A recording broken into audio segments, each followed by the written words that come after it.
Good evening students. நான் இன்னைக்கு ஜெல்டால் method explain பண்ணிட்டு இந்த ப்ராப்ளத்தை சால்வ் பண்ணி காட்டுறேன்.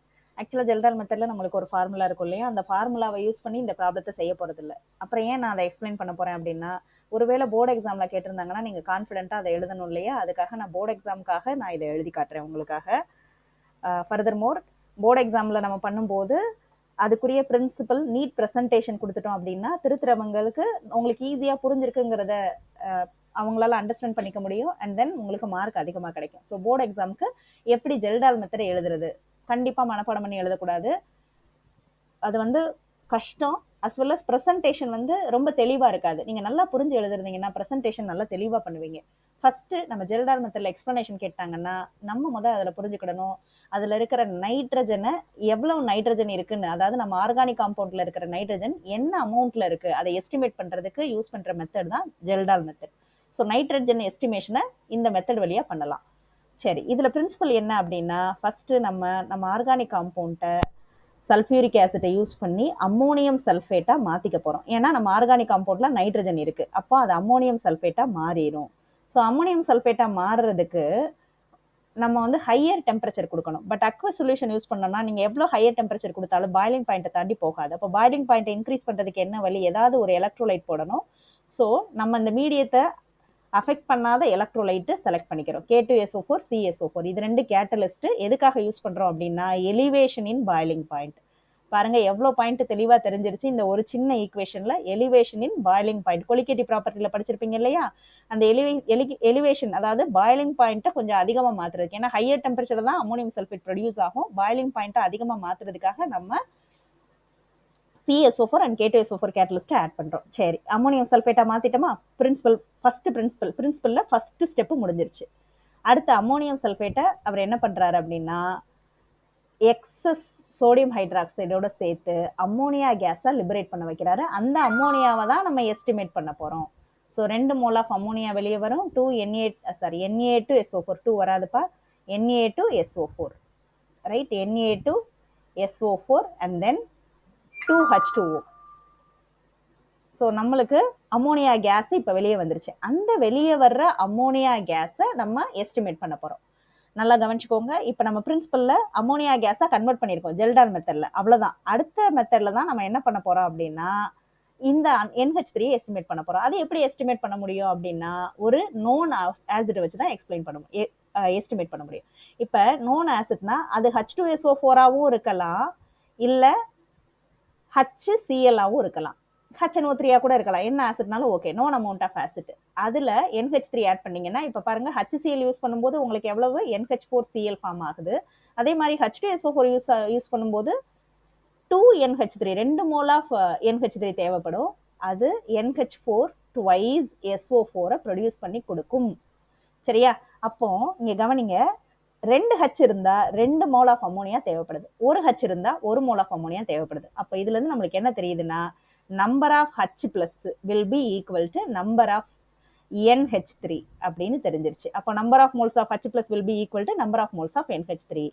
அப்போ நம்ம நம்பர் ஆஃப் மோல்ஸ் எல்லா இடத்துலையும் கண்டுபிடிக்கணும் அப்படின்னா இப்போ இதில் வந்து நம்பர் ஆஃப் மோல்ஸ் ஈஸியாக கண்டுபிடிச்சிடலாம். ஏன்னா HCl ரீப்ளேசபிள் ஹைட்ரஜன் ஒன்று தான் இருக்குது, ஆனால் இங்கே 2 இருக்குது. அப்போ நம்ம எல்லா இடத்துலையுமே ஒரு பாயிண்ட் எடுத்துக்கிடணும். அது என்னன்னா number of gram equivalents of H plus will be equal to number of gram equivalents of NH3.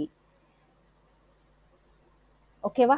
So இதுலேருந்து என்ன தெரியுது, நீங்கள் ஆசிட் எடுத்து கம்பேர் பண்ணீங்கன்னா 1 மோல் ஆஃப் ஆசிட்டுக்கு 2 மோல் ஆஃப் அம்மோனியா தேவைப்படுது. ஆனால் கிராம் ஈக்குவலன்ஸ் எடுத்துட்டீங்க அப்படின்னா 1 H ப்ளஸுக்கு 1 NH3 தேவைப்படுது. அப்போ எத்தனை H ப்ளஸ் யூஸ் ஆயிருக்குங்கிறத கண்டுபிடிச்சிட்டோம்னா எவ்வளவு NH3 ஃபார்ம் ஆயிருக்கு அப்படிங்கிறத நம்ம தெரிஞ்சுக்கிடலாம்.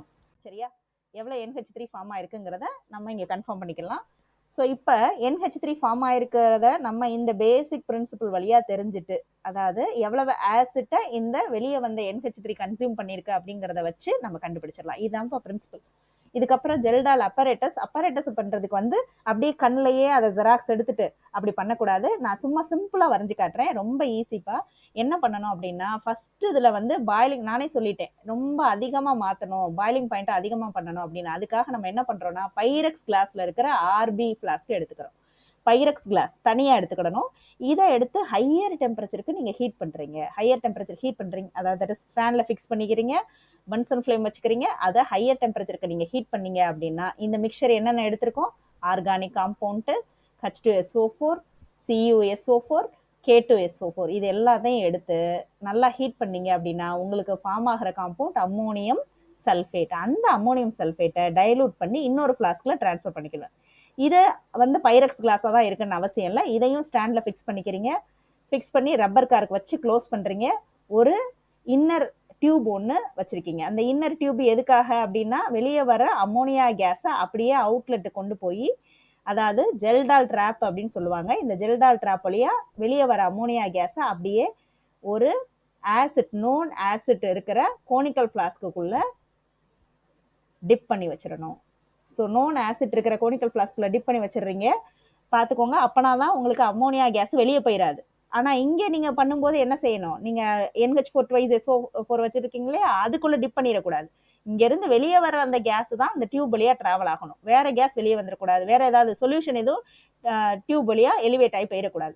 ஸோ அதனால் நம்ம என்ன பண்ணுறோம் அப்படின்னா இங்கே டிப் பண்ணக்கூடாது, பட் இங்கே டிப் பண்ணி வச்சுருக்கணும். இந்த டியூபை ஜெல்டால் ட்ராப் வச்சுட்டீங்க அப்படின்னா அந்த ஜெல்டால் ட்ராப் என்ன செய்யணும்னா NH3 மாலிகளை தூக்கிட்டு கொண்டு போய் அதை இங்கே நோன் அமௌண்ட் ஆஃப் H+ வச்சுருக்கோம் இல்லையா, அதில் கொடுத்துரும்.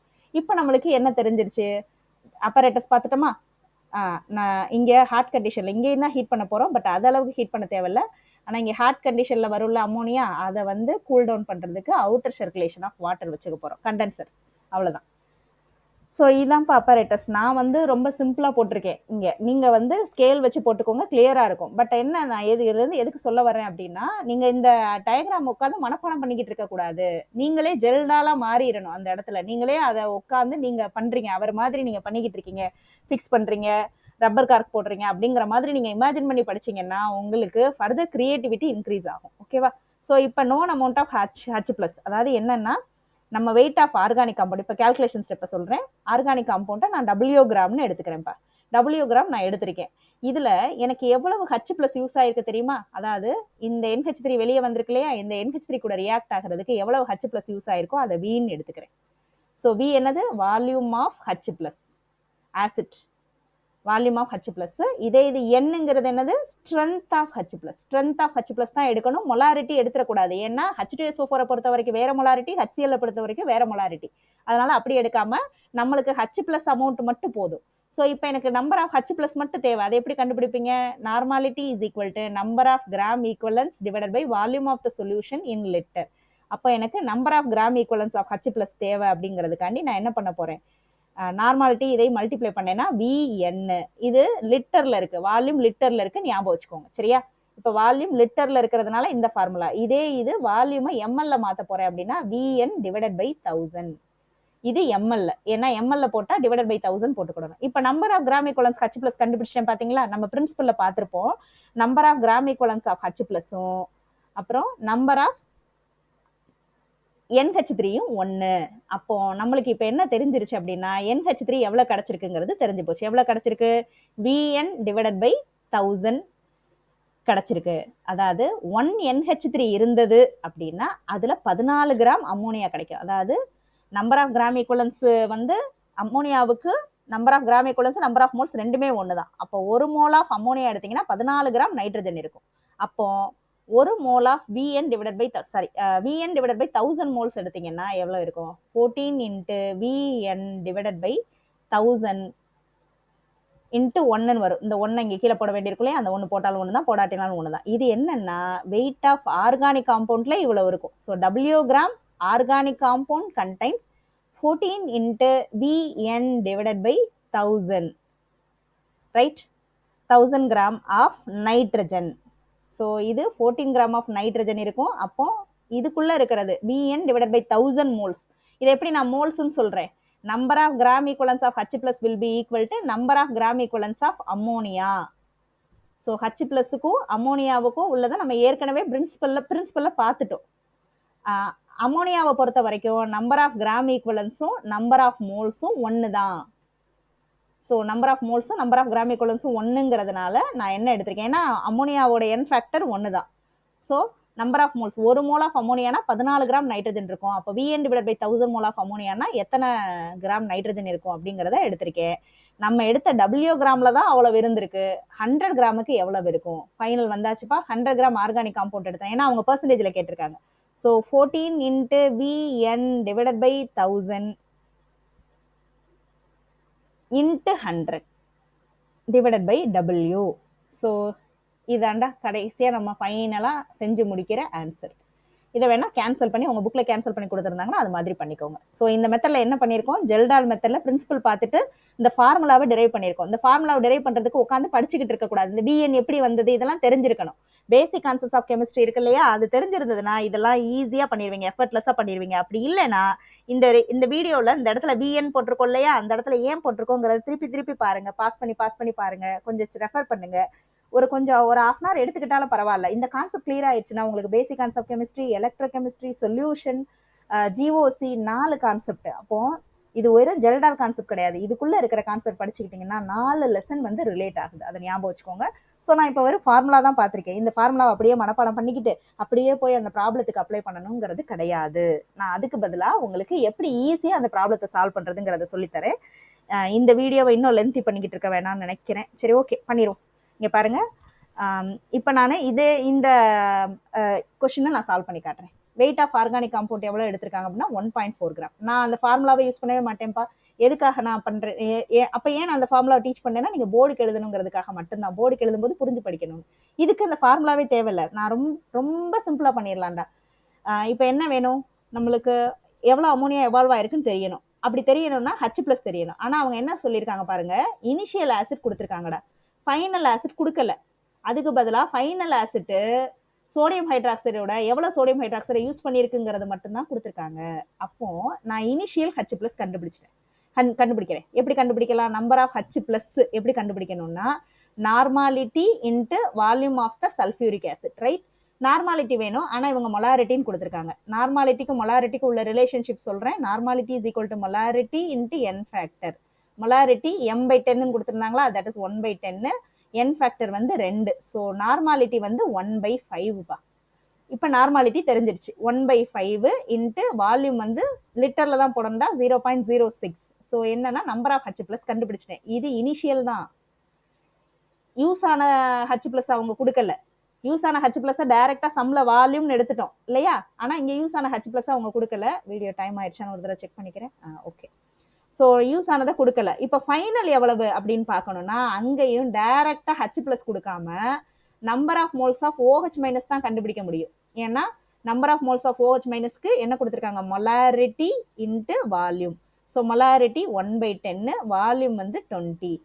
ஸோ இப்போ நம்மளுக்கு என்ன வருது அப்படின்னா number of moles of OH- வந்து என்ன கொடுத்துருக்காங்க, 20 ml 0.02பா. நான் மாற்றி எழுதுறேன் பாருங்க, 0.02. சாரி, 0.02 தான், நான் 0.002ன்னு எழுதுறேன். That is 0.02. அப்படின்னா நம்மளுக்கு இப்போ 0.002 வந்து நம்பர் ஆஃப் OH தான் கிடைச்சிருக்கு. ஆனா எனக்கு ஃபைனலா யூஸ் ஆன H வேணும். எப்பயுமே number of OH- is equal to number of H+. ஏன்னா H+ம் OH- ஒன்னா சேர்ந்து ஒரு mole of water molecule use ஆகும். இப்போ நான் number of moles of OH- கண்டுபிடிச்சிட்டேன்னா எப்படி கண்டுபிடிச்சேன், மொலாரிட்டி ஆஃப் சோடியம் ஹைட்ராக்சைட்ல இருந்து கண்டுபிடிச்சேன். ஒரு நிமிஷம்டா. ஸோ மொலாரிட்டி ஆஃப் சோடியம் ஹைட்ராக்சைட்ல இருந்து இதை கண்டுபிடிச்சிருக்கேன். அப்போ நம்பர் ஆஃப் H+ம் OH- ஒன்று தான்ப்பா. ஃபைனலா இருக்கிற நம்பர் ஆஃப் H+ இப்போ எவ்வளவு வந்திருக்கு, 0.002. ஸோ இனிஷியல் ஃபைனல் தெரிஞ்சிருச்சு. அப்போ யூஸ் ஆனது இப்போ ஈஸியாக கண்டுபிடிச்சிடலாமா. ஸோ இனிஷியல் ஃபைனல் இருந்தது அப்படின்னா யூஸ் ஆனது இப்போ கண்டுபிடிக்கிறதுக்கு யூஸ்டு நம்பர் ஆஃப் H+ எவ்வளோ வந்திருக்கும் அப்படின்னா 0.012 0.002 மைனஸ் பண்ணிடுறேன். எவ்வளோ கிடைச்சிருக்கு, நம்பர் ஆஃப் 0.01 கிடைச்சிருக்கு. அப்போ 1 மோல் ஆஃப் அமோனியாவா இருந்தது அப்படின்னா அதுல 14 கிராம் நைட்ரஜன் இருந்திருக்கும். 0.01ன்னா எவ்வளவு இருந்திருக்கும், 0.14 கிராம் ஆஃப் நைட்ரஜன். கால்குலேட் பண்ணி பார்த்தீங்கன்னா தெரியும். அப்போ 1.4 கிராம் அவங்க எடுத்திருக்காங்கப்பா, அதுல 0.14 கிராம் தான் நைட்ரஜன் இருந்திருக்கு. அப்போ 100 எடுத்திருந்தாங்கன்னா எவ்வளவு இருந்திருக்கும், 0.14 இன்ட்டு 100 டிவைடட் பை 1.4. சால்வ் பண்ணீங்கன்னா 10%. So answer 10%. அவ்வளோதான்டா, ரொம்ப ஈஸியாக இருக்கா. ஸோ ஃபார்முலா தேவையில்லை. ஃபார்முலா எதுக்காக பண்ணினேன் அப்படின்னா போர்டுக்காக மட்டும்தான் பண்ணினேன். தேங்க்யூடா.